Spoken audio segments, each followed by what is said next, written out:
है वो ऋषभ की पत्नी है और शेफाली दीपक की पत्नी। शेफाली जो है ये भाई साहब दीपक की पत्नी हो गई। अब एक बात बताओ आप, जिया ऋषभ की पत्नी है, शेफाली दीपक की पत्नी है, तो भाई साहब इनमें आपस में कोई रिलेशन ही नहीं बना, तो इन दोनों से आंसर नहीं आ रहा। अब हम क्या करेंगे, जब दोनों से आंसर नहीं आता है तो हम क्या करते हैं, दोनों को कंबाइन कर देते हैं ना। तो चलो भाई साहब दोनों को कंबाइन करके बनाते हैं अब, ठीक है। चलिए, शेफाली के लिए क्या बोला गया है कि ये कृष की बहन है, ऋषभ शेफाली का ससुर है, यानी शेफाली की जिससे शादी हुई है उसका जो पिता है वो ऋषभ है, ऋषभ शेफाली का ससुर है, करेक्ट। चलिए, जिया ऋषभ की पत्नी है, जिया जो है वो ऋषभ की पत्नी है, ये दोनों पत्नी पत्नी हो गए। शेफाली दीपक की पत्नी है, यहाँ दीपक आ गया। अब रिलेशन निकाल सकते हो आप इजीली, सही है कि नहीं है, कि दीपक ऋषभ का कौन हो गया भाई साहब, पुत्र हो गया। इससे आंसर क्या निकल के आ गया, पुत्र। तो दोनों से मिलकर प्रश्न का आंसर आ रहा है ना, तो हम क्या देंगे भाई साहब, both 1 and 2 together are needed to answer the question, ठीक है। प्रश्न का आंसर देने के लिए दोनों की आवश्यकता। चलो भाई साहब इंपॉर्टेंट प्रश्न की तरफ चलते हैं, बनाओ भाई।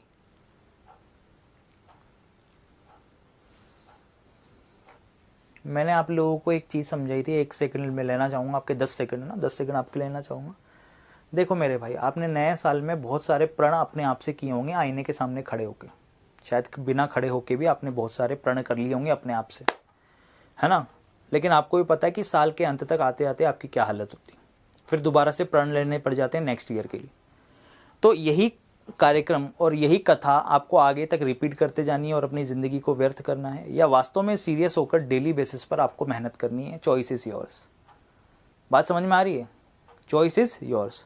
जैसे मैंने एक प्रण लिया है कि भाई साहब ये साल डेडिकेटेडली इस वैकेंसी, ये जो जितनी भी वैकेंसी हैं, ग्रुप डी की वैकेंसी, एनटीपीसी की वैकेंसी, एएलपी की वैकेंसी है ना, ये जितनी भी वैकेंसी हैं, इसमें भाई साहब आपको इतनी ऐसी मेहनत करानी है, ऐसी मेहनत करानी है कि ज़िंदगी में आप लोगों ने देखी नहीं होगी कि यूट्यूब पर इस लेवल की पढ़ाई हो सकती है, इस लेवल पर जोरदार कंटेंट मिल सकता है। ये मैंने प्रण किया है अपने आप से, जिस पर मैं कंटिन्यूसली काम करने के लिए प्रेरित रहूँगा, और उसका सबसे बड़ा मोटिवेशन का कारण आप लोग होंगे।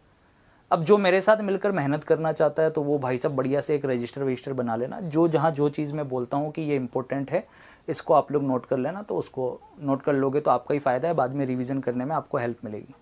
बाकी मैं आपको क्लियरली बोल चुका हूँ कि यूट्यूब पर पूरी थ्योरी के चक्कर में आप अपने चैनल से चैनल बदलते हुए अपने आप को परेशान मत करना। आपको परेशान होना है तो आप जा सकते हैं कहीं पे भी, कोई भी चीज़ कर सकते हैं, ये आपकी चॉइस है। बाकी अगर डेडिकेटेडली अगर आप चाहते हैं कि भाई साहब मैं सिर्फ और सिर्फ एक बार में ही पढ़ के सिलेक्शन ले लूँ, तो उसके लिए बेटर अपॉर्चुनिटी है कि आपको, मैं फिर से बोल रहा हूँ कि आप इस सिकंदर बैच को ज्वाइन कर लीजिएगा 2 मिनट का, क्योंकि मुझे पता है दोस्तों इसकी क्या इंपॉर्टेंस रहने वाली है, ठीक है। प्राइस मात्र मैंने क्या रखा है आप सभी को पता है कि 199 रुपीज़ प्राइस रखा है, कोई ज़्यादा चार्ज नहीं है। आप अपने सारे दोस्तों मित्रों को भी इन्फॉर्म कर दीजिएगा क्लियरली कि आराम से डेडिकेटेडली आप ज्वाइन कर लें थ्योरी बैच। चलिए अब यहाँ पर देख लीजिएगा प्रश्न कहाँ कहाँ है, ध्यान से देखना। ये आपके प्रश्न आया था ग्रुप डी में, आया था 2000 उसमें, हाँ ये प्रश्न आया आपके ग्रुप डी वाले पेपर में 2022 में जो पेपर हुए थे उसके अंदर का ही प्रश्न ही है। चलो देखो क्या कहा है इसने, पीपल के पेड़ों को आवासीय भवनों के नज़दीक या छोटी जगहों पर नहीं लगाया जाना चाहिए। क्यों नहीं लगाते भैया बताओ, आप बताओ। पीपल की क्वालिटी पता है ना पीपल के पेड़ की, कि पीपल के पेड़ को, इसने खुद ने कहा है कि पीपल के पेड़ों को आवासीय भवनों के नज़दीक जहाँ पे लोग रहते हैं उनके आसपास मत लगाओ, ठीक है। और दूसरा क्या बोला है उसने, छोटी जगहों पर नहीं लगाना चाहिए जहाँ पे सिकुड़न वाली जगह हों, क्योंकि पीपल की खासियत क्या होती है कि भाई साहब ये बिना रोशनी के भी क्या बनाता है, भोजन बनाता है, और रात्रि में आप सभी को पता है ना श्वसन में क्या लेता है, ये ऑक्सीजन लेता है, और क्या करता है भाई साहब CO2 का निष्कासन करता है। और हमें इंसानों को क्या ज़रूरत होती है, ऑक्सीजन की। अब एक बात बताओ, किसी पेड़ को कहते हैं ना, बहुत सी जगह बहुत बार आपने सुना भी होगा कि पीपल के पेड़ के नीचे सोया था, या फिर ये बोला जाता है ना कि सोना नहीं चाहिए, ये विचार भी बना रखा ना कि पीपल के पेड़ पे भूड होता है, मर जाते हैं लोग। तो भैया वो इसीलिए होता है, इसलिए कहते हैं कि वो क्या होता है ना, ऑक्सीजन की जगह क्या CO2 छोड़ता है, सही है। और हम लोग CO2 अगर ग्रहण करते रहेंगे तो मर जाएंगे भाई साहब, हमें तो ऑक्सीजन चाहिए। तो अब यहाँ पर ध्यान से देखिए क्या कहा गया है कि पीपल के पेड़ों को आवासीय भवनों के नज़दीक या छोटी जगहों पर नहीं लगाया जाना चाहिए। तो क्यों नहीं लगाना चाहिए, इसका क्या कारण है, इसका क्या निष्कर्ष हम निकाल सकते हैं इस लाइन से कि पीपल का पेड़ फिकस जीनस से संबंधित है। फिकस में आक्रमण जल प्रणाली, अच्छा जड़ प्रणाली होती है जो फुटपाथ और ठीक है वहाँ पे ड्राइववे, पुल, यहाँ तक कि घरों की नींव को भी तोड़ सकती है। बिल्कुल दोस्तों, ये आप सभी लोगों ने देखा भी होगा, है ना। ये आप सभी लोग पीपल के जो कि पीपल के आसपास के जो मतलब पीपल का पेड़ जहाँ होता है, अगर उसके आसपास हमने बहुत बढ़िया सा उसकी जो है ना मरम्मत करके गोल सर्किल बना देते ना, बहुत सारी जगह देखा होगा आपने। बहुत सारे ऐसे चौराहे होते हैं जिनमें बीच में पीपल का पेड़ होता है और चारों तरफ से उसको चौराहे है ना मतलब सीमेंटेड कर देते हैं, लेकिन कुछ टाइम के बाद आप देखोगे 5-10 साल बाद देखोगे तो वो सारे क्रैक हो जाते हैं, सारे टूटे हुए होते हैं, उनमें से जड़ें निकली हुई होती। तो उसका कारण क्या है? ये कारण है कि पीपल का पेड़ फिकस जीनस से संबंधित है। फिकस में आक्रमण जड़ प्रणाली होती है जो फुटपाथ, हाईवे, पुल, यहाँ तक कि घरों की नींव को भी तोड़ सकती है। ये बात बिल्कुल सच है। ये भी कारण हो सकता है कि पीपल के पेड़ों को आवासीय भवनों के नजदीक या छोटी जगहों पर नहीं लगाना चाहिए। चलिए अगला क्या दे रखा है? लोग अंधविश्वासी स्वभाव के ये बात बोला है कि भैया पेड़ों को मत लगाओ, वो भी कौन सा? पीपल के पेड़ को। पीपल के पेड़ों को आवासीय भवनों के नजदीक मत लगाओ। ये कब बोल सकता है कोई व्यक्ति? जब वो अंधविश्वासी हो तभी बोल सकता है ना। ये भी तो कारण हो सकता है। तो ये भी सही है अपनी जगह, ये भी सही है। अब बहुत सारे लोग इस बात से सहमत नहीं होंगे, लेकिन भाई साहब ये ग्रुप डी का 2022 का, और मैं आपको बता दूं दोस्तों, डेट मुझे एग्जैक्ट याद नहीं है, डेट भी मैं आपको बता दूंगा। बाकी ये ग्रुप डी 2022 का ही प्रश्न है और इसको मैंने क्लास में भी कराया था और बहुत बार मैंने समझाया भी था। अगर आप पेड़ जो कि एक उपकारी है ना, बहुत तरीके से लाभदायक, कि पेड़ भाई साहब क्या है, जानवरों के लाभदायक ही हैं, मनुष्यों के लिए लाभदायक होता है, और स्पेशली पीपल के पेड़ जिसकी तो भाई साहब हिंदू धर्म में पूजा पाठ भी होता है इसके लिए। तो अब आप कह रहे हो कि नहीं आवासीय भवनों के नज़दीक या छोटी जगहों पर मत लगाओ, तो इसका एक कारण और क्या हो सकता है कि अंधविश्वास। भाई साहब ये सबसे बड़ा कारण भी हो सकता है। तो ये निष्कर्ष भी निकला है, दोनों सही है, याद रखिएगा। इसलिए इस क्वेश्चन को मार्क करके मैं बोल रहा हूँ कि नोट कर लेना बेटर रहेगा। नेक्स्ट आगे देखिएगा, आकृति में कितने त्रिभुज हैं? इस डायग्राम में टोटल कितने ट्राइंगल्स हैं? जल्दी से बता दीजिए, ज्ञात करिए।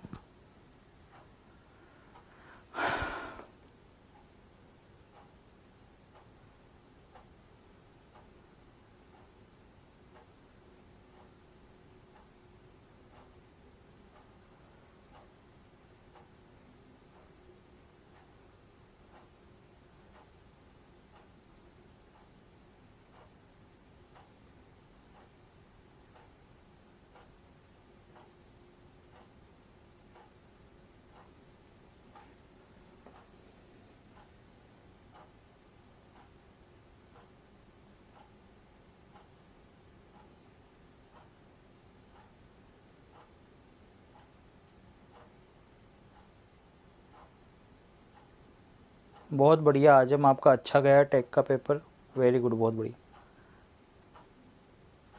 Sir I am in government electronics but not permanent. हो जाओगे भाई, टेंशन मत लीजिए।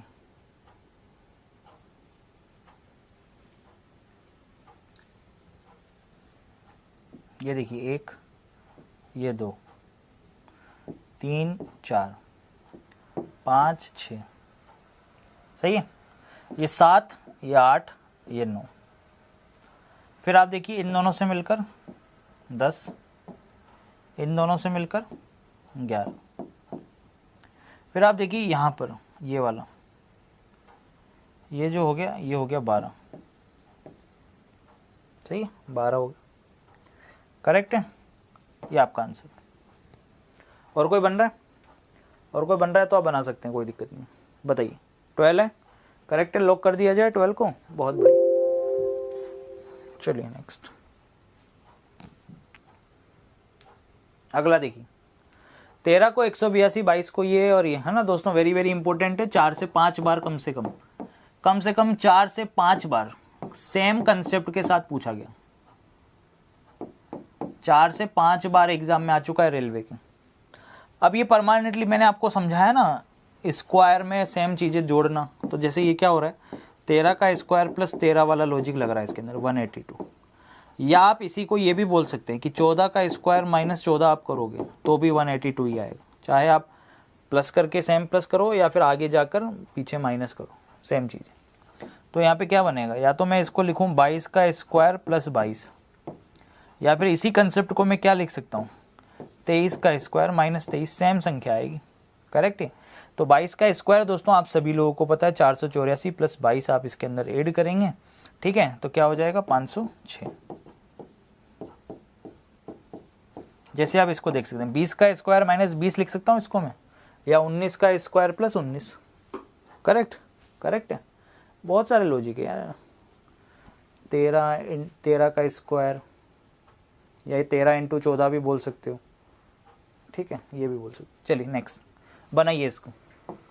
7342519 283, एक नंबर आपको दे रखा है और इस नंबर के अंदर आपको बोल रखा है कि प्रत्येक अंक को बाएं से दाएं अवरोही क्रम यानी डिसेंडिंग ऑर्डर में अरेंज करना है। तो यहाँ पे 9 आएगा, एक ही बार आ रहा है, फिर 8 आएगा, फिर यहाँ पे आप 7 को अरेंज करेंगे, 6 है नहीं, फिर 5 को अरेंज करेंगे, 4 है नहीं, फिर 3 को अरेंज करेंगे जो कि 2 बार आ रहा है, सॉरी 4 है भाई साहब, 4 ये 4 के बाद अब आप देखेंगे दोस्तों यहाँ पर, ठीक है, आप अरेंज करेंगे 3 को, 3 जो कि 2 बार आ रहा है, 3 कितनी बार आ रहा है, 2 बार आ रहा है, फिर 2 भी देखेंगे, 2 भी 2 बार आ रहा है, देन 1। कितनी संख्या अपरिवर्तित हैं, कितनी संख्याएं अपरिवर्तित हैं, कितनी संख्याएं ऐसी हैं जो अपरिवर्तित, बाकी तो सब तो परिवर्तित हो गई भाई साहब, बाकी सब तो भाई साहब परिवर्तित हो गई। कितनी अपरिवर्तित है, एक संख्या ऐसी है जो अपरिवर्तित। अगला देख लो, चलो बनाओ दोस्तों। सर मेरे सेट में ये प्रश्न आया था, बिल्कुल आएगा भाई, जो कराएंगे वही आएगा, और बिल्कुल लेटेस्ट पैटर्न। बोला ना क्लास की शुरुआत में ही मैं आपको बता देता हूँ कि मैं लेटेस्ट पैटर्न करा रहा हूँ आपको, जो प्रेजेंट टाइम पे सबसे ज़्यादा आ रहे हैं एग्जाम में, ठीक है। लेकिन इसका मतलब ये नहीं है कि हम कोई चीज़ें छोड़ दें, छोड़ना कुछ भी नहीं है, ये ध्यान रखिएगा, ठीक है। चलिए बनाइए। चलो मेरे भाई अब देखिएगा, ध्यानपूर्वक अच्छे से देखिएगा। 7 दोस्त हैं, प्रत्येक की आयु अलग अलग है ना। सी के लिए बोला है कि सी जो है ना वो डी से बड़ा है, ए सभी में सबसे छोटा है। ए भाई साहब इनमें सबसे छोटा व्यक्ति, 7 लोगों में अगर सबसे छोटे व्यक्ति की अगर मैं बात करूं तो भाई साहब आप देख सकते हो कि ए सबसे छोटा है, ठीक है, करेक्ट। चलिए, केवल 4 व्यक्ति सी से बड़े हैं, 1 2 3 4, सी यहाँ आएगा। केवल 4 ही लोग सी से बड़े थे। आगे चलिए, और डी जो था सी से छोटा था तो डी यहाँ आ जाएगा। फिर आगे चलिए, ई जी से बड़ा है, ई जो है वो जी से बड़ा है, लेकिन एफ से क्या है, एफ से छोटा है। लेकिन एफ के लिए ये भी बोला है कि एफ सबसे बड़ा भी नहीं है। एफ जो है ना वो सबसे बड़ा नहीं है भाई साहब, एफ से बड़ा कोई और ही है। अब बताओ कौन बच गया जो अभी तक नहीं आया है, मुझे कहीं पर भी बी दिखाई नहीं दे रहा, तो इस जगह बी आएगा। तो उसने यही पूछा था कि बी और जी की आयु के बीच में कितने व्यक्तियों की आयु है। हाँ बताओ भाई साहब, ये बी और जी, बी और जी की आयुओं के बीच में कितने व्यक्तियों की आयु है, तो 2 व्यक्तियों की आयु है, ये मेरा आंसर हो गया। अगला प्रश्न दोस्तों आपके पास में बड़ा ही इंपॉर्टेंट प्रश्न है, ध्यान से देखिएगा, लैंग्वेज पे थोड़ा सा फोकस करिएगा कि कैसी लैंग्वेज दे रखी। राठौर परिवार में गजेंद्र राठौर मकान के क्या है, मालिक हैं। ध्यान से देखना, राठौर परिवार है एक, उसमें एक बात कही गई है गजेंद्र राठौर। गजेंद्र भैया जी की जो शादी हुई है ना, ये मकान के मालिक है, और उनकी शादी पुष्पा से हुई है। उसकी शादी किससे हुई है, पुष्पा से। गजेंद्र भाई साहब की शादी किससे हुई है, पुष्पा से हुई, ये हस्बैंड वाइफ। पुष्पा के 2 बच्चे हैं जिनके नाम स्नेहा और रमन हैं। पुष्पा के क्या हैं भाई साहब, 2 बच्चे हैं, इनके नाम क्या दे रखे हैं, स्नेहा और रमन, ये हमने बना लिया, करेक्ट। विक्रम ने स्नेहा से शादी की है, किसने, विक्रम ने, करेक्ट है। क्या बोला उसने, विक्रम ने किससे शादी की है, स्नेहा से, ये विक्रम ने स्नेहा से शादी की। राधिका रमन की पत्नी है। राधिका रमन की पत्नी है तो ये पुत्र हो गया। नेहा स्नेहा की इकलौती पुत्री। नेहा जो है वो स्नेहा की इकलौती पुत्री है और राधा राधिका की इकलौती पुत्री है। राधा जो है वो राधिका की इकलौती पुत्री है। अमन राधा का इकलौता भाई है। अमन जो है वो राधा का इकलौता भाई था। करेक्ट। तो पुष्पा नेहा से किस प्रकार से संबंधित है? ये पुष्पा इस नेहा से किस प्रकार से संबंधित है? राठौर मकान के मालिक हैं, owner of the house. Rathore परिवार में गजेंद्र राठौर मकान के मालिक हैं। कौन है भाई साहब? मकान के मालिक। हमें पुष्पा के लिए पूछा गया, पुष्पा कौन? तो नेहा के पापा मम्मी से भी ऊपर जा रहा है, दादा दादी में रिलेशन जा रहा है।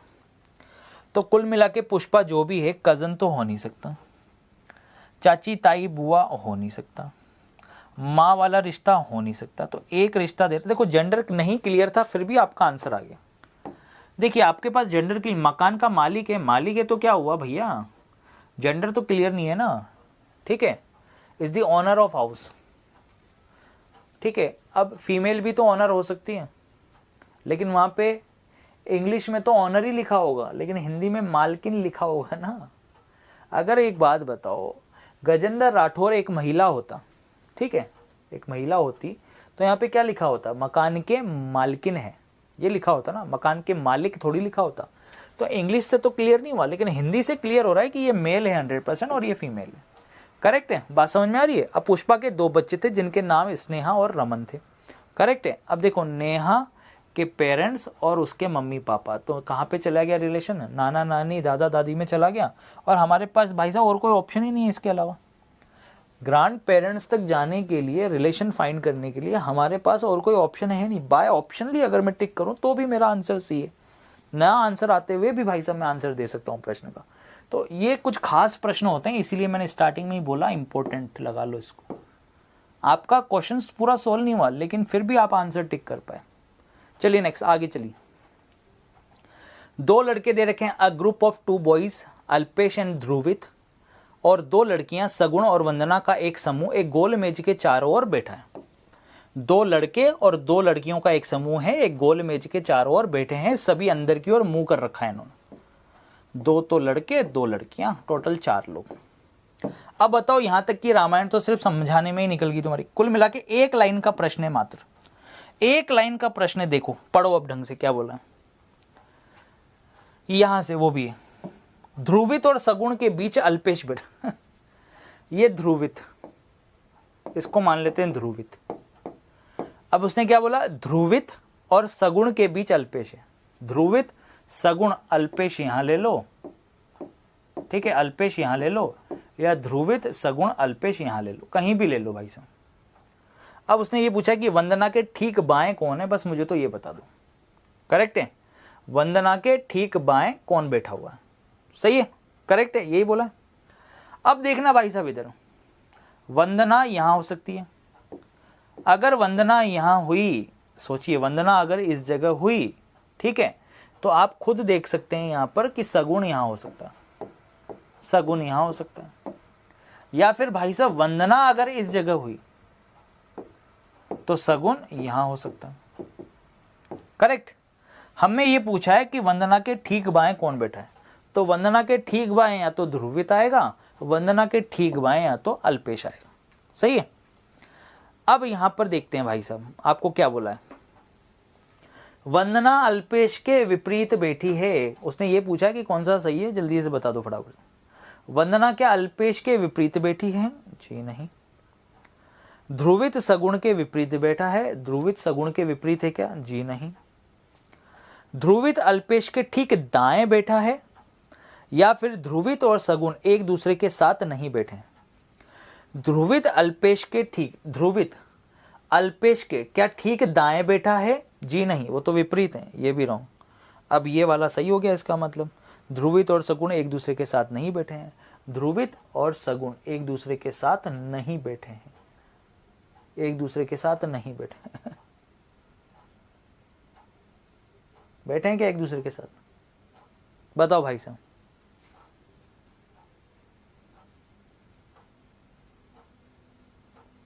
हमें तो वंदना के लेफ्ट पूछा था, दिया क्या चारों? अरे यार अभी देखा मैंने, ये क्वेश्चन दोस्तों रॉन्ग, इसको हटा देना, इसको, ये उसमें गया था, ये प्रश्न आपका वो डाउट में गया था, मतलब है ना, हटा दिया था इसको। ये है तो आपके एग्जाम का एक ग्रुप डी का ही प्रश्न है, लेकिन इसको हटा दिया गया था, क्योंकि एक्चुअली में क्या है ना, यहाँ पे ये पूछा था कि वंदना के ठीक बाएं कौन बैठा है, और जबकि यहाँ पर उनकी अपोजिट पोजीशन के बारे में डाटा दे दिया गया था। चारों ही डाटा इससे मैच नहीं करते, ध्यान रखिए। ऐसे प्रश्न आ जाते हैं दोस्तों, याद रखिएगा आप, है ना। आपको पता है ना, पिछली बार के पेपर के अंदर 93 में से भी मार्किंग हुई है बहुत सारे पेपर्स में, यानी कि 100 में से 7 प्रश्न गलत थे। 7 क्वेश्चन को हटाने के बाद मार्किंग की गई, 93 में से मार्किंग करनी पड़ी। चलिए नेक्स्ट, आगे देखिए, अगला देखिए इसको। हमें P और D के बीच में भाई साहब रिलेशन फाइंड करना है, ठीक है। किसके बीच में? P और D के बीच। चलो इसको अरेंज करते हैं हम, क्या बनाएंगे? D बड़ा है T से, T छोटा और ये B देन A, करेक्ट। अब D के लिए क्या रिलेशन दे रखा है? D not equal to S, correct. S से बड़ा है R, और R अपने आप में बड़ा है किससे? P से, सही है।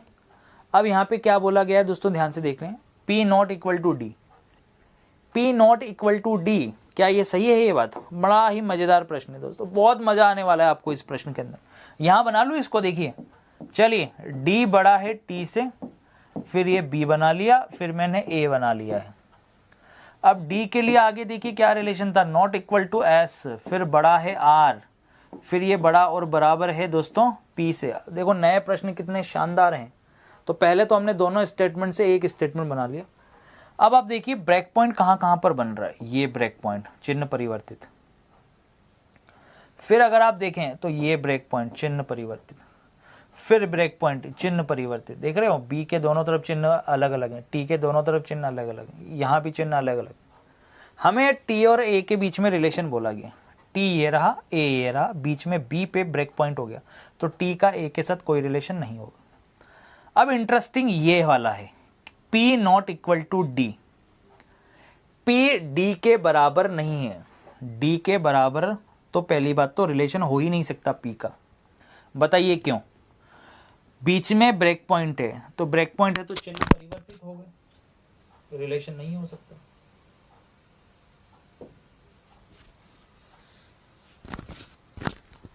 क्या आएगा? None of the conclusion for. कितना शानदार प्रश्न था।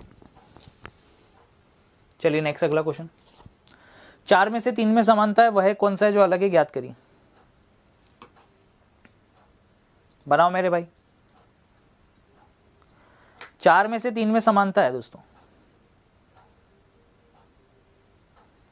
सर मुझे सर्दी में नींद बहुत आती है। ये आपकी अकेले की प्रॉब्लम नहीं है भाई, हैं?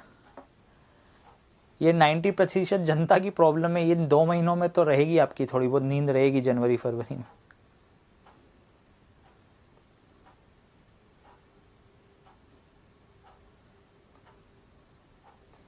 देखिए मैं ये नहीं कहता कि आप 24 घंटे पढ़ सकते हैं, पर आप जितना भी पढ़ें, जब भी पढ़ें, फ्रूटफुल रहना चाहिए वो। ऐसा नहीं भाई साहब पढ़ तो यहाँ रहे हैं, ख्याल किसी और के आ रहे हैं, तो ऐसा भी नहीं होना चाहिए ना, समझ रहे हो आप?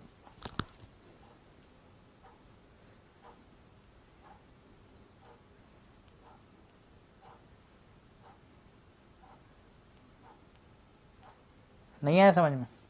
बड़ा ही इंटरेस्टिंग क्वेश्चन है यार। एफ कितने पे आता है? 6 पे। जी कितने पे आता है? 7 पे। 6 को 7 से मल्टीप्लाई कर दूं तो 42 ही तो बनेंगे अगर मल्टीप्लाई कर दूंगा। ऐसे ही देख लें भाई साहब, डी आता है 4 पे, सी आता है 3 पे, नॉट इक्वल टू 20। 7 पे एच आता है 8 पे, 56 बिल्कुल सही है।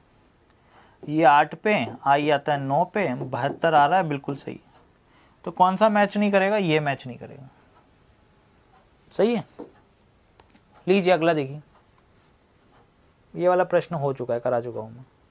इसको देखिए, WOULD, वुड का कोड दोस्तों 92 लिखा हुआ है। Greece, GREECE, Greece. ग्रीस का कोड 54 लिखा हुआ है। हमें जेस्ट का कोड पूछा जा रहा है कि जेस्ट का कोड क्या हो। बनाओ भाई साहब, क्या आएगा आंसर? बहुत बढ़िया, शाबाश।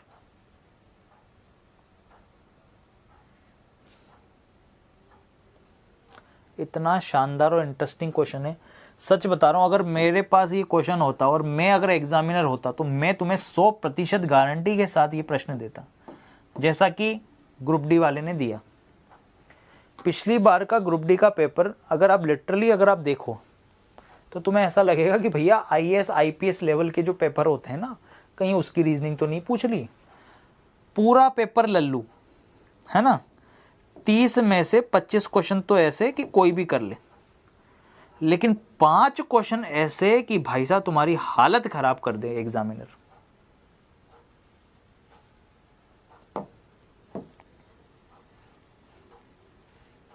कुछ भी नहीं है, जितना ज्यादा डिफिकल्ट उतना इजी, दिमाग में याद रखो। W आता है 23 पे, D आता है 4 पे, 23 चौक 92 में, खत्म पिक्चर। बीच वालों को हटा दो सबको। G आता है 7 पे, E आता है 5 पे, करेक्ट है। पर ये तो नहीं बन रहा भैया, यहाँ तो नहीं बन रहा। 23 चौक 92 में यहाँ तो ठीक था, पर यहाँ क्या करेंगे? 35 तो नहीं आ रहा भैया।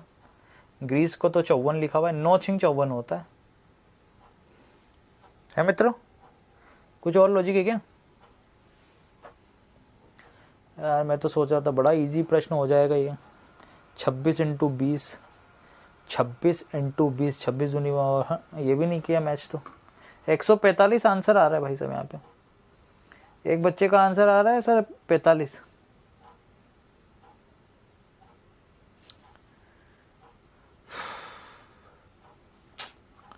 फर्स्ट लास्ट देखो, 92 में तो पॉसिबल तभी हो सकता है भाई साहब। 90 ये तो 100% श्योर है कि 92 ऐसे ही आया है।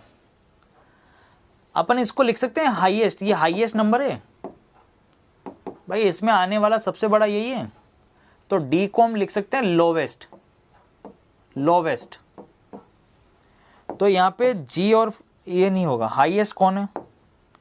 हाईएस्ट तो इस हिसाब से हाईएस्ट ये है आर, और लोवेस्ट फिर कौन है? सी, तो ये होना चाहिए। हाँ ये लॉजिक है। 18 × 3, 18 3 54, बिल्कुल सही है। 54 यहाँ से आया। हाईएस्ट तो ये है, लोवेस्ट ये है, यानी कि 26 × क्या कर लेंगे 5, 26 × 5 दोस्तों 130 आंसर होगा। इसका मतलब आंसर क्या बनने वाला है आपका? 130। एक बच्चे का आंसर 145 आ रहा था भैया। देख रहे हो आप क्या लॉजिक है? मुझे लगा था फर्स्ट, देखो दो चलो यहाँ से एक चीज़ और अच्छे से आपको याद रहने के लिए बढ़िया होगी, इंपॉर्टेंट मार्क लगा के लिख लेना। इनमें जो लॉजिक बनता है ना, फर्स्ट एंड लास्ट वाले लेटर्स से बनता है, फर्स्ट एंड लास्ट वाला लॉजिक बनता है, या फिर दोस्तों हाईएस्ट एंड लोवेस्ट वाला लॉजिक बनता है। दोनों ही नोट कर लेना और इंपॉर्टेंट मार्क कर लेना। ये छोटी छोटी चीजें ही बहुत आगे लेके जाएगी आपको। जो टाई ब्रेकिंग क्वेश्चंस होते हैं ना, उनमें आपको यूं समझ लीजिए बहुत कारगर साबित होंगे। फर्स्ट लास्ट या फिर हाईएस्ट लोवेस्ट, दो ही तरीके के प्रश्न बनते। चलिए नेक्स्ट, अगला देखिए।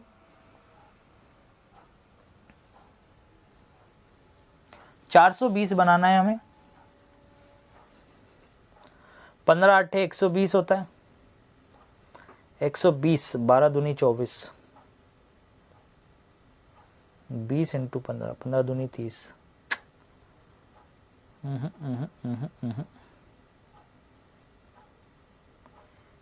35, 35, 35, 350, 35 दूनी।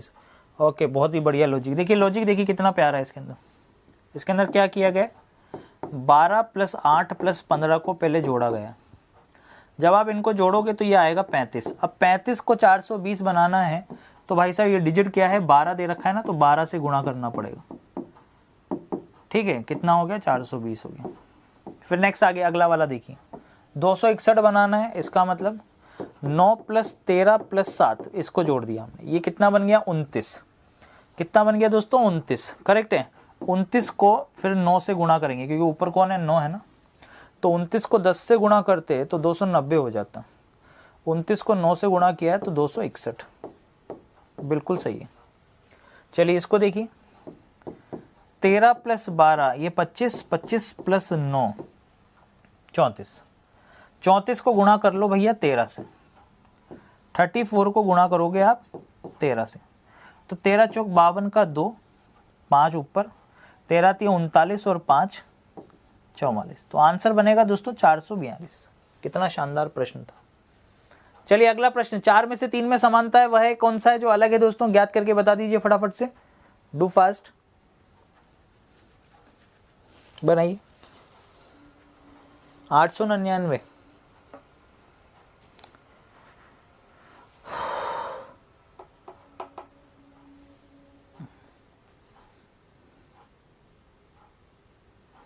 छोटे नंबर को पकड़ते हैं। 17 × 17 तो 289 हो जाता है, 17 289 17 दूनी 34, 225, 9 एकम 9,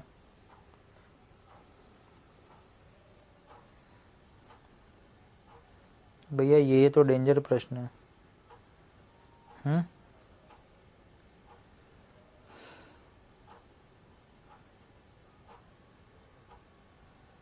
9 दूनी 18, 18 और 8, 18 और 8 26। ओके, देखना इधर क्या लॉजिक है। देखो इधर पहला वाला देखना दोस्तों, बड़ा इंटरेस्टिंग है। ये 31 है, 31 को अगर 29 से गुणा करूं, 29 से है ना डिवाइड हो रहा है, देखिए आप ध्यान से, तो ये 899 आएगा। भैया एक काम करो, आप सीधा यूं समझ लो, भाई नहीं लग रहा लॉजिक तो क्या करोगे, डिवाइड करके देखोगे ना, डिवाइड करके देखो। पहले ऑप्शन में क्या करोगे, 899 क्या दे रखा है आपको, 899, इसमें देखिए आप 31 से डिवाइड करेंगे, तो आप डिवाइड करेंगे तो 29 टाइम डिवाइड जाएगा। कितनी बार, 29 बार भाई साहब भाग लगेगा इसमें। कितनी बार भाग लगेगा, 29 बार, करेक्ट है। चलिए अगला देखिए, बी ऑप्शन। बी ऑप्शन देखिए 783, 783 में 29 का भाग लगाइए, करेक्ट है। करिए भाग लगाइए, कितना बनेगा, 30 30 60, 2 कम, करेक्ट, 58। 2 बार में क्या होगा 58, बचा 20 और 3, चलो लेके जाओ इसको, 3 7 21, 7 बार, 203, करेक्ट है दोस्तों, सही है, बात आ रही है समझ में। चलो अगला देख लो,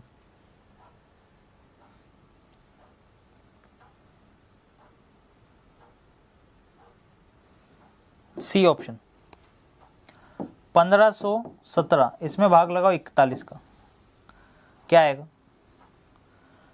4 चौक 16 तो हो नहीं सकता, 3, सही है, 4 तिया 12 और 123, 123 के बाद 133, 143, 153, यानी बचेगा कितना दोस्तों आपके पास में 28, 2 8 और 7, 2 8 और 7, 7 चौक 28 और 7, 7 बार भाग जाएगा। चलो डी ऑप्शन देख लो, 221, 17 का भाग लगाएंगे, 17 एकम 17, बचेगा 5, 17 3 51।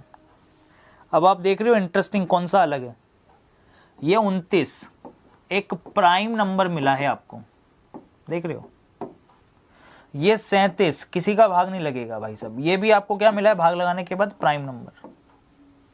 ये 13, ये भी आपको क्या मिला है दोस्तों भाग लगाने के बाद प्राइम नंबर, करेक्ट है।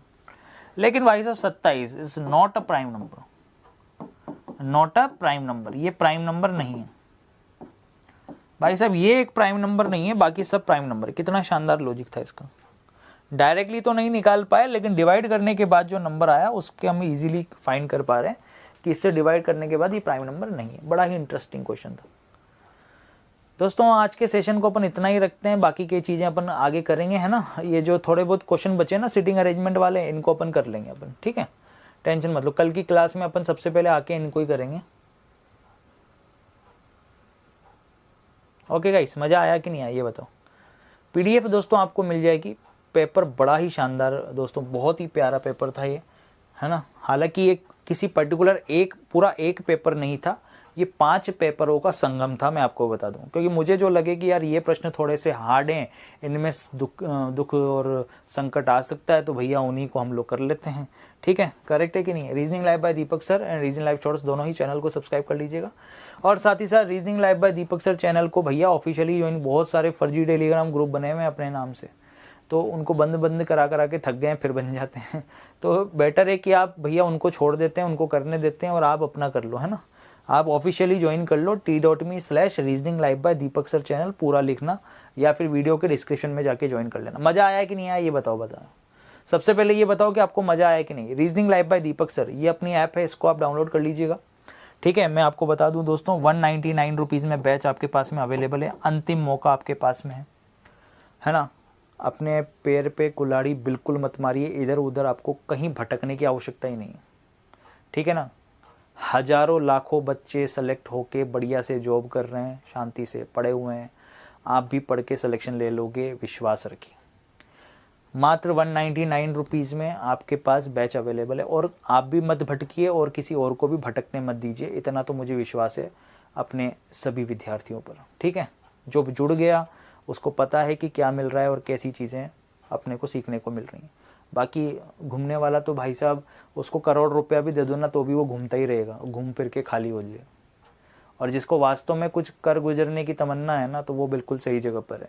जिसको वास्तव में सिलेक्शन लेना है, जिसको वास्तव में अपने माता पिता के सपने, खुद के सपने साकार करने हैं ना, और जीवन में इस समाज में इज्जत बनानी है, नाम बनाना है, जो ताने वाने सुन के जो बेचारा थक हार चुका है, वो उसको पता है कि भाई साहब बहुत सही जगह पे हूँ और इससे बाहर कुछ भी नहीं जाएगा, ठीक है। बढ़िया से आप मेहनत करिए शांति से, वैसे ही सिलेक्शन हो जाएगा। और बी सीरियस होकर आप इस सिकंदर बैच को ज्वाइन कर लीजिए, ये one of the best batch है।